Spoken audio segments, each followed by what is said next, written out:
காடுதனில் வேங்கை மரமாகி நின்றாய் காணவர்கள் கண்டுன்னை கடுவேகத்தால் சாடிடவே மனதில் எண்ணி பரிசகத்தி தான் எடுத்தார் தவிடுபொடியாக்கவென்று கூடியே குரவரெல்லாம் நிமித்தங்கண்டு குமரவேல் என்றெண்ணி குலைந்திட்டார்கள்.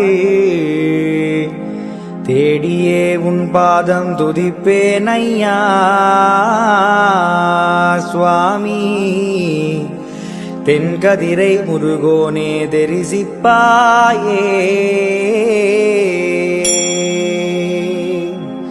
கிட்டாத பொருள் அதனைப் போல் எந்நாளும் கீர்த்தியுடனே இந்த புவியில் யானும் எட்டி எட்டியே உன்னை பார்க்கும்போது ஏமாற்றி என்னை விட்டு ஏகலாமோ? சட்டமுடன் தோகை மயில் மீதில் ஏறி சடாச்சரமாயன் முன்னே தோற்ற வேணும்.